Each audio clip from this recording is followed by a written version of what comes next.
예수께서 한 곳에서 기도하시고 마치심에 제자 중 하나가 여짜오되 주여, 요한이 자기 제자들에게 기도를 가르친 것과 같이 우리에게도 가르쳐 주옵소서. 예수께서 이르시되 너희는 기도할 때에 이렇게 하라. 아버지여, 이름이 거룩히 여김을 받으시오며 나라가 임하시오며 우리에게 날마다 일용할 양식을 주시옵고 우리가 우리에게 죄 지은 모든 사람을 용서하오니 우리 죄도 사하여 주시옵고 우리를 시험에 들게 하지 마시옵소서 하라. 사랑과 은혜가 풍성하신 하나님 참 감사합니다. 거룩한 주의 자녀 주의 백성들을 말씀 앞으로 예배 앞으로 불러주시니 감사 찬송을 주님께 드립니다. 오늘 우리가 드리는 예배 가운데 주님 만나기 원하며 주님의 음성 듣기를 사모합니다.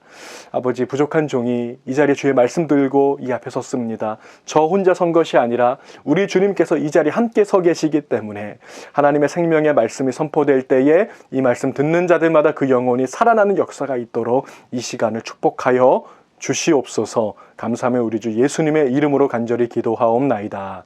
아멘. 자, 누가복음 41번째 시간입니다. 이 시간에는 기도의 모범 주기도문이라는 제목으로 하나님 말씀 함께 나누겠습니다. 주일학교 시절에 전도사님이 아이들을 모아놓고 주기도문 암송 시험을 보게 한 적이 있었어요. 주기도문을 완벽하게 토시 하나도 안 틀리고 다 외운 아이들만 그 주일학교에서 임원이 될 수 있다고 하셔서 저도 그때 얼마나 열심히 외웠는지 모릅니다. 저희 반 아이들 6명이 있었는데 6명 다 100점 맞았습니다. 주기도문뿐만이 아니라 사도신경하고 십계명까지 다 외웠어요. 자, 우리 성도님들 중에도 주기도문을 외우고 계신 분들 대단히 많을 것입니다. 특별히 우리 한국 교회에서는 주기도문 암송쯤은 기본 중에 기본으로 여기는 분위기죠. 어떤 교회를 가보니까 예배 시간마다 이 주기도문을 큰 소리로 암송하는 그런 교회도 있더라고요. 여러분, 주기도문을 암송하는 것은 좋은 것입니다. 그러나 주기도문을 암송했다고 해서 어떤 자격이 주어진다면 그것은 잘못된 것이죠. 아니, 주기도문도 못 외우는 게 무슨 장로야? 제가 실제로 이 말을 들어봤거든요. 여러분 걱정하지 마세요. 주기도문 못 외워도 장로님, 권사님, 집사님 될 수 있습니다.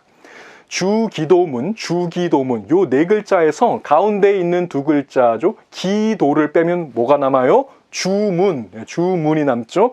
예전에 어떤 목사님 설교에서 기도와 주문이 합쳐진 것이 주기도문이다. 자, 이와 같이 엉뚱한 주장을 하시는 분도 있습니다만 여러분, 주기도문은 주문이 아닙니다. 주문이 아니기 때문에 반드시 외워야 되는 것도 아니라는 것이죠. 자, 주기도문은 주님의 기도, 주님의 기도라는 뜻입니다. 영어로 하면 The Lord's Prayer, 주님의 기도예요. 오늘 본문 1절에 보시면 제자들 중에서 한 명이 이렇게 묻고 있습니다. 주님, 우리에게 기도를 가르쳐 주옵소서. Lord, teach us to pray. 자, 기도하는 법을 몰라서 기도하는 것을 가르쳐 달라고 한 것은 아닙니다. 그럼 뭘까요? 자, 제자들은 예수님의 기도 습관에 감명을 받고 있었다는 것입니다. 영향을 받고 있었어요. 나도 저렇게 기도하고 싶다. 나도 기도의 사람이 되고 싶다. 자, 예수님의 기도를 담고 싶어 했다는 것입니다. 여러분, 기도의 사람이 되고 싶으십니까? 자, 그러시다면 주님의 기도를 배우시고 주님의 기도를 그대로 닮으시기 바랍니다. 이 주기도문은 두 가지 버전이 있어요. 오늘 본문에 나오는 누가복음 버전이 있고 또 마태복음 버전이 있습니다. 자, 이 두 가지 중에서 우리에게 좀 더 익숙한 버전은 마태복음 버전일 것입니다. 여러분 가지고 계신 성경책 보시면 어떤 성경은 맨 앞 페이지에 보면 따로 주기도문을 이렇게 써놓은 성경이 있어요. 그게 마태복음 버전입니다. 오늘 우리가 함께 살펴볼 이 누가복음 버전은 마태복음의 축소판이에요. 길이가 대단히 짧습니다. 그러나 짧다고 무시하시면 안 돼요. 짧은 만큼 가장 중요한 핵심만 담고 있는 것입니다. 자, 이 짧은 주기도문은 5가지의 핵심적인 기도 내용을 담고 있습니다. 기도의 모범 5가지예요. 자, 너희는 기도할 때에 이렇게 하라, 이렇게 기도하라고 하셨습니다. 여러분 기도하실 때 이 5가지 기도의 모범을 기억하시고 이렇게 기도해 보십시오. 여러분의 기도가 충만해짐을 느끼게 될 것입니다. 주님께서 친히 가르쳐 주신 이 5가지 기도의 모범, 그 첫 번째는 회개의 기도예요. 회개의 기도. 본문 2절을 보세요. 자, 예수께서 이르시되 너희는 기도할 때에 이렇게 하라. 아버지여, 이름이 거룩히 여김을 받으시오며. 자, 이름이 거룩히 여김을 받으시오며. 이 첫 번째 기도는 회개의 기도를 말하는 것입니다. 아니, 이름이 거룩히 여김을 받으시는 거랑 회개랑 뭔 상관이 있습니까? 뭐 이렇게 물으실 분이 계실지 모르겠는데요. 상관이 있습니다. 자, 하나님의 속성 중에서 가장 중요한 속성 중에 하나는 거룩이에요. 거룩의 속성. 하나님은 거룩하신 분입니다. 자, 하나님의 거룩하심은 완전하고 충만하고 영원합니다. 자, 이게 무슨 뜻이냐면요. 우리의 기도가 하나님의 거룩하심을 뭐 더 증가하게 하거나 더 크게 할 수 있다 없다? 없다는 거예요. 아버지여, 이름이 거룩히 여김을 받으옵소서, 받으시옵소서. 여러분이 아무리 이렇게 세게 기도를 해도 하나님의 이름이 더 거룩해지는 것은 아닙니다. 자, 그렇다면 하나님의 이름이 거룩히 여김을 받도록 기도하라고 했는데 이게 도대체 무슨 뜻일까요? 자, 이 구절은 구약성경 에스겔 36장 23절을 인용한 것입니다. 자, 어떤 내용이 있는지 에스겔 한번 가보겠습니다.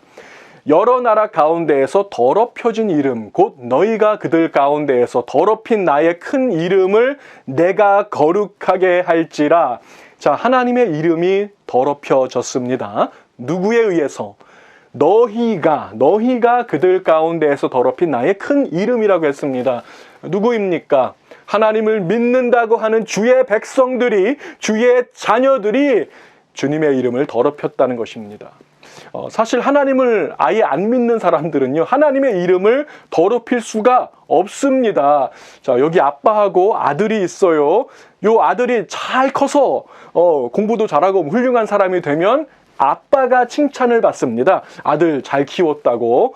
자, 그런데 요 아들이 삐뚤어지면 어떻게 돼요? 아빠가 욕을 먹는다고요. 저기 저 멀리 부산에 사는 김씨 아저씨 아들 김복남이가 아무리 삐뚤어져도요, 저의 이름이 더럽혀지지는 않아요. 저는 김복남이 아빠가 아니니까. 하나님의 이름을 더럽히게 한 자들은 불신자가 아닙니다. 하나님의 자녀들, 바로 저와 여러분이라는 거예요. 하나님의 자녀가 우상을 숭배하고 하나님의 자녀가 여전히 죄악 속에서 살고 하나님의 자녀가 주의 자녀다운 모습으로 살지 못할 때 여러분의 아버지의 이름이 더럽혀진다는 것입니다. 그래서 아버지여, 주기도문이 아버지여로 시작하고 있는 거예요. 우리가 불신자와 똑같은 모습으로 살 때, 세상의 법칙과 세상의 방법대로 살 때 세상 사람들이 우리를 보고 뭐라고 할까요? 야, 교회 다니는 사람도 우리랑 똑같아. 저들이 믿는 하나님이 별 볼 일 없으니까 저들이 저 모양이로구나. 자, 하나님이 별 볼 일 없는 존재로 전략하게 되는 것입니다. 저와 여러분의 행실과 말 때문에. 자, 오늘 예수님은 우리의 기도에서 가장 먼저 선행되어야 할 첫 번째 기도의 모범을 명확하게 가르쳐 주고 계십니다. 우리의 행실과 우리의 입술과 우리의 더러운 마음, 그것들을 철저하게 회개하고 아버지 앞으로 돌아오는 것. 자, 이것이 주의 자녀가 가장 먼저 드려야 할 첫 번째 기도 제목이라는 것입니다. 여러분의 아버지의 이름이 더럽혀졌는데 왜 가만히 계십니까? 여러분의 아버지가 지금 욕을 먹고 있는데 여러분 아무 느낌이 없으세요? 아무런 미동도 없다면, 아무런 느낌이 없다면 어쩌면 그 사람은 그 아버지 자식이 아닐 수도 있다는 거예요. 여러분, 아버지의 명예를 회복하는 일에 힘쓰는 자가 되십시오. 자, 여기에서 한 가지, 하나님을 부를 때 아버지요. 아버지라고 부르라고 했어요. 아버지. 자, 이 아버지와 자녀와의 어떤 친밀한 관계도 좀 느껴지는 것 같고요. 또 아버지께 순종하는 그 자녀의 순종의 모습도 담겨져 있겠지만 사실 여기에서 강조하는 것은 따로 있습니다. 이방인들이 기도하는 것처럼 이방인처럼 중언부언하지 말고 말을 많이 하지 말라는 거예요. 열왕기상 18장에는 그 유명한 갈멜산 영적 전투가 나옵니다. 850대 1로 싸운 사람 누구예요? 엘리야 선지자의 이야기죠. 자, 바알과 아세라를 섬기는 850명의 이방 선지자들이 각각 그들의 신을 부르는데 자, 아무리 불러도 하루 종일 불러도 안 나옵니다. 열왕기상 18장 26절부터 보겠습니다. 아침부터 낮까지 바알의 이름을 불러 이르되 바알이여 우리에게 응답하소서 하나 아무 소리도 없고 아무 응답하는 자도 없으므로 그들이 그 쌓은 제단 주위에서 뛰놀더라. 정오에 이르러는 엘리야가 그들을 조롱하여 이르되 큰 소리로 부르라. 그는 신인즉 묵상하고 있는지 혹은 그가 잠깐 나갔는지 혹은 그가 길을 행하는지 혹은 그가 잠이 들어서 깨워야 할 것인지 하매. 자, 보세요. 아침부터 저녁까지 바알과 아세라를 부르는데 뭐 낮잠을 자는지 깊은 묵상에 빠졌는지 잠깐 어디 산책하러 갔는지 안 나온다는 거예요. 자, 그래서 어떻게 하는지 보십시오. 이에 그들이 큰 소리로 부르고 그들의 규례를 따라 피가 흐르기까지 칼과 창으로 그들의 몸을 상하게 하더라. 이같이 하여 정오가 지났고 그들이 미친 듯이 떠들어 저녁 소재 드릴 때까지 이르렀으나 아무 소리도 없고 응답하는 자나 돌아보는 자가 아무도 없더라. 자, 바로 이것이 이방인들의 기도, 이방인들이 그들의 신을 부르는 방식이라는 것입니다.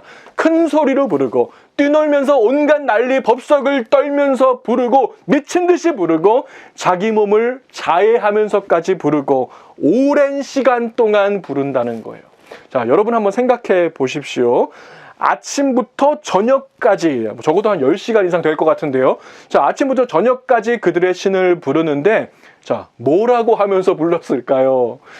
기도문을 만들었다는 거예요. 기도문을 만들어서 그것을 주문처럼 계속해서 중얼중얼거리면서 암송했다는 것입니다. 자, 고고 학자들에 의해서 이 고대 이방인들의 기도문들이 발굴이 되었는데요. 이방 신들의 이름을 부르면서 그 신의 성격과 그 신의 행적과 그 신의 특징을 쫙 열거해 놨어요. 그 긴 기도문을 토시 하나 안 틀리게 큰 소리로 수십 번, 수백 번 주문처럼 암송해야만 그 신이 나타날 마음을 갖겠구나 이렇게 여겼다는 것입니다. 자, 이것이 바로 누구에게도 이방인의 기도라는 것이죠. 자, 그런데 우리 주님은 그렇게 하지 말라고 하십니다. 그렇게 할 필요가 없다고 하십니다. 마태복음 6장 7절 보세요. 마태복음에 나오는 마태복음 버전의 주기도문 바로 앞에 나오는 구절입니다. 또 기도할 때에 이방인과 같이 중언부언하지 말라. 그들은 말을 많이 하여야 들으실 줄 생각하느니라. 자, 이방인들은 수십 번, 수백 번 그들의 신을 불러도 나타날지 안 나타날지 이게 모르는 가운데 부르고 있지만 우리 하나님은 한마디면 충분합니다. 무엇입니까? 아버지. 아버지. 크게 부르실 필요도 없습니다. 뭐 주여 삼창할 필요도 없습니다. 수십 번, 수백 번 반복하실 필요 없고 춤을 추면서 난리법석 떨 필요 없습니다. 아주 작은 소리라도 아버지. 그 한마디에 우리 주님이 반응하시며 여러분을 주목하시며 여러분의 작은 신음에도 귀를 기울이실 것입니다. 주 안에서 사랑하는 우리 성도 여러분, 이방인의 기도를 닮지 마시고 주님의 기도를 닮으세요. 주님이 가르쳐 주신 대로만 하세요. 말을 많이 하려고 하지 마십시오. 아버지, 이 한마디면 충분합니다. 아버지라고 부르는 그 순간 주님은 여러분을 향해서 빛의 속도로 달려오실 것을 믿으시기 바랍니다. 자, 그럼 이제 두 번째로 주님께서 친히 가르쳐 주신 5가지 기도의 모범, 그 두 번째는 하나님의 주권을 인정하는 기도예요. 하나님의 주권. 자, 본문 2절을 다시 보세요. 예수께서 이르시되 너희는 기도할 때에 이렇게 하라. 아버지여 이름이 거룩히 여김을 받으시오며 나라가 임하시오며. 자, 하나님의 나라가 임하기를 기도하라는 것입니다. 이 두 번째 기도 제목을 언뜻 들으면 자, 먼 미래의 먼 훗날에 예수님의 재림이 오기를 사모하라는 말로 들리기도 합니다만, 자, 그런 뜻도 어느 정도 포함되어 있기는 하겠지만요. 사실 여기에서 강조하는 것은 현재적인 하나님의 나라예요. 그러니까 오늘 바로 지금 하나님의 나라를 구하라는 것입니다. 우리말 성경에 나라라고 번역된 요 단어는 헬라어 바실레이아입니다. 자, 바실레이아는 어떤 뜻이냐면 다스림, 통치, 이런 뜻을 갖고 있어요. 그러니까 하나님의 통치하심, 하나님의 다스리심, 하나님의 주권을 말하는 것입니다. 자, 쉽게 말하면 이거예요. 내 뜻대로 살지 않겠습니다. 지금까지 내 마음대로, 내 생각대로, 내 계획대로 살았던 것을 회개합니다. 이제부터 영원까지 주님께서 나의 삶을 다스려 주시고 주님의 뜻이 이루어지기를 간절히 원합니다. 자, 바로 이것이 나라가 임하시오며에 담긴 기도의 모범이에요. 사실 이 첫 번째랑 두 번째 기도는 회개의 기도인 것입니다. 자, 누가복음 17장에 보시면 바리새인들이 예수님을 찾아와서 이렇게 묻습니다. 하나님의 나라는 언제 어느 때에 임하나이까? 자, 20절부터 보세요. 바리새인들이 하나님의 나라가 어느 때에 임하나이까 묻거늘 예수께서 대답하여 이르시되 하나님의 나라는 볼 수 있게 임하는 것이 아니요 또 여기 있다 저기 있다고도 못하리니 하나님의 나라는 너희 안에 있느니라. 아멘. 자, 하나님의 나라가 너희 안에 있다고 하셨습니다. 여러분 이 말씀을 오해하지 마세요. 천국이 우리 마음속에 있다는 뜻이 아닙니다. 그런 뜻으로 해석하면 천국은 그냥 지어낸 거다, 실제는 아니다, 이렇게 해석할 여지가 있고, 자, 더 큰 문제는 뭔지 아세요?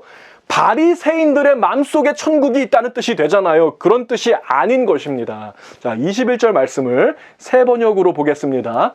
또 보아라, 여기에 있다 또는 저기에 있다 하고 말할 수도 없다. 보아라, 하나님의 나라는 너희 가운데에 있다. 자, NIV 영어 성경으로도 봅니다. Nor will people say, here it is or there it is, because the kingdom of God is in your midst. 자, 하나님의 나라는 너희 마음속에 있는 게 아니라 너희 가운데에 있다고 하셨습니다. 자, 예수님이 이 말씀을 하실 때 그 바리새인들이 예수님을 이렇게 빙 둘러서 있었어요. 그러니까 예수님이 가운데 계시고 예수님을 공격하고 있는 그 바리새인들에게 이렇게 빙 둘러싸인 형태였다는 것입니다. 자, 그들을 향해서 그들을 둘러보면서 말씀하신 거예요. 하나님의 나라는 바로 나다. 주 안에서 사랑하는 우리 성도 여러분, 하나님 나라에 들어가기 원하십니까? 여기 하나님 나라에 들어갈 수 있는 유일한 길이 있습니다. 예수 그리스도. 예수님을 중심에 모시는 자, 예수님의 통치를 사모하는 자, 내 뜻대로가 아니라 주님의 뜻이 이루어지기를 간절히 원하는 자, 그들이 하나님 나라의 백성이며 이것이 그들의 기도 제목이라는 것입니다. 예수님을 믿으십시오. 예수님을 만나십시오. 예수 안에 하나님 나라의 모든 풍성과 부요와 복이 있습니다. 예수 안에 영생의 축복과 천국의 약속이 있습니다. 오늘 기도의 모범 첫 번째와 두 번째를 살펴봤습니다. 온전한 회개와 하나님의 다스리심을 구하십시오. 자, 다음 주 이 시간에는 나머지 세 개의 기도의 모범 계속해서 살펴보겠습니다. 예수님께서 친히 가르쳐 주신 주님의 기도를 그대로 닮으시는 저와 여러분의 기도가 되시기를 우리 주님의 이름으로 축복을 드립니다. 기도하시겠습니다. 사랑의 주님, 은혜와 사랑에 감사를 드립니다. 주님께서 친히 우리에게 가르쳐 주신 바로 그 기도 그대로 배우기 원합니다. 그대로 담기 원합니다. 우리가 아버지라고 부르는 바로 그 순간 우리를 향해 달려오시는 그 하나님을, 우리의 아버지를 오늘도 우리가 만나기 원하며 오늘도 우리의 삶에서 여전히 회개하지 못하였던 것, 하나님의 이름을 더럽혔던 것들을 온전히 회개하고 하나님의 주권을 인정하며 주님을 중심에 모시는 오늘 이 하루가 될 수 있도록 우리의 기도를 복되게 하시고 우리의 기도를 충만하게 하시고 우리의 기도를 예수님의 기도처럼 변화시켜 주시옵소서. 지금은 기도의 모범을 우리에게 보여주신 우리 주 예수 그리스도의 은혜와 하나밖에 없는 아들까지 우리 위해서 온전히 내어주셔서 우리를 거룩한 주의 자녀로 삼으사 하나님을 아버지라 부르게 하시는 우리 하나님 아버지의 그 무한하신 사랑하심과 오늘도 우리를 붙들어 주시고 우리와 함께 하시며 능력 주시고 힘 주시는 우리 성령 하나님의 역사하심이 오늘 주님께서 가르쳐 주신 그 기도 그대로 배우기 원하며 담기 원하는 거룩한 주의 백성들 머리머리 위에와 가정과 자녀와 사업 위에 지금으로부터 영원까지 함께 하시기를 간절히 축원하옵나이다. 아멘.